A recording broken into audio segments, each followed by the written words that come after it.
Всем привет! Меня зовут Роман Табаков, бренд-амбассадор проекта L-Spirits, и сегодня я расскажу вам о способах приготовления коктейлей. Большинство способов приготовления коктейлей базируются на очень простых принципах. Нам нужно смешать все ингредиенты, охладить и немножко разбавить. И, пожалуй, начнем с самого простого способа приготовления коктейлей – это билд. При методе билд мы смешиваем все ингредиенты сразу в бокале подачи, что может быть проще. Давайте разберем этот метод на примере коктейля Moscow Mule или московский мул. Этот коктейль был чрезвычайно популярен в 50-х, 60-х годах и использовался для продвижения водки на американском рынке.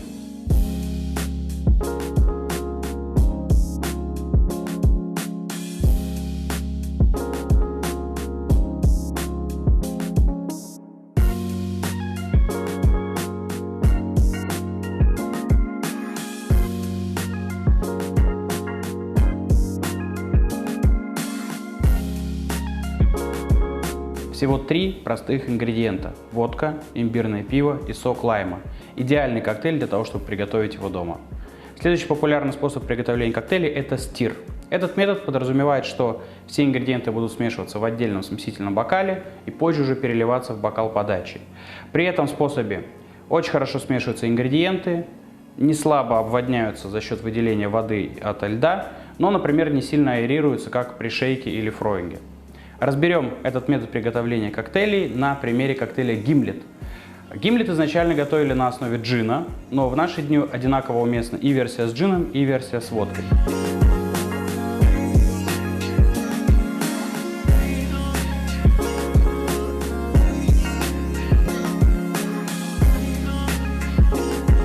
Если коктейль при приготовлении методом стир подается без льда, не забывайте, пожалуйста, охлаждать бокал.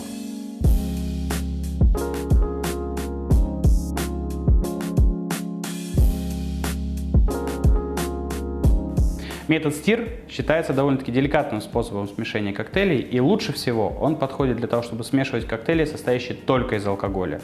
Лично я не рекомендую использовать этот метод для приготовления коктейлей, содержащих фрукты, ягоды, яйца, фруктовые соки и другие ингредиенты. Следующий метод приготовления коктейлей, который мы с вами разберем, это шейк. В наши дни используются 2 основные модели шейкеров.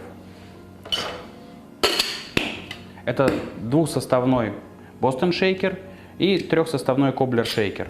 Cobbler шейкер, например, удобнее тем, что у него уже встроен стрейнер и не нужно докупать остальных. Для Boston шейкера все-таки потребуется отдельный стрейнер. Какой бы шейкер вы ни выбрали, будут происходить примерно одинаковые процессы. Вы наливаете алкоголь в шейкер, добавляете лед и хорошенько взбиваете. При этом происходит очень сильная аэрация коктейля, то есть вы буквально вбиваете в него воздух, он насыщается воздухом очень сильно. Все ингредиенты наливаются в шейкер, добавляется лед, после чего вы хорошенько все это взбиваете. При этом коктейль очень хорошо аэрируется, вы буквально вбиваете в него воздух. Кроме того, если коктейль содержит такие сложно сочетаемые ингредиенты, как яйца, фруктовые соки, может быть там овощи, они как раз очень хорошо взбиваются, создавая единую систему. Из минусов этого способа можно выделить, что коктейли, взбитые в шейкере, не должны долго стоять, потому что они начинают отслаиваться, более тяжелые частицы начинают оседать, и коктейль получается неравномерным по объему. И также я не рекомендую взбивать в шейкере коктейли, которые состоят только из крепкого алкоголя. Все-таки излишняя аэрация для многих напитков она совершенно лишняя. Разберем метод приготовления шейк на примере коктейля Крем де ля Крем. Этот замечательный коктейль украшал собой карту знаменитого коктейльного бара City Space. И чисто технически это водка саур с карамелью.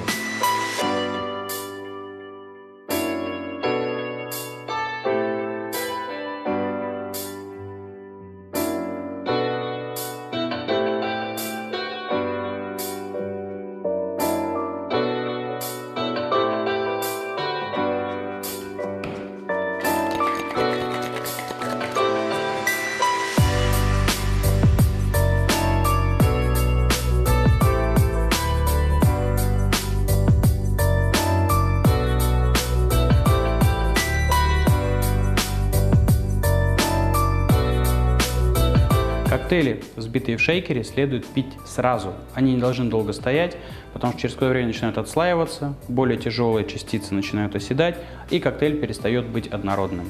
Следующий метод называется throwing. И этот метод заключается в том, что мы будем перебрасывать коктейль из одного бокала в другой, при этом он будет достаточно хорошо смешиваться, сильно аэрироваться, но при этом и степень охлаждения, и степень разбавления, и степень аэрации будет все-таки ниже, чем при шейке. Здесь все-таки не будет такого, что мы вбиваем воздух непосредственно в коктейль. То есть можно сказать, что это такая более деликатная версия шейка. По распространенной версии популяризировал этот метод кубинский бармен каталонского происхождения Мигель Буадес. Давайте рассмотрим способ приготовления этого коктейля на примере Коллинза Лайм и Лемонграсс.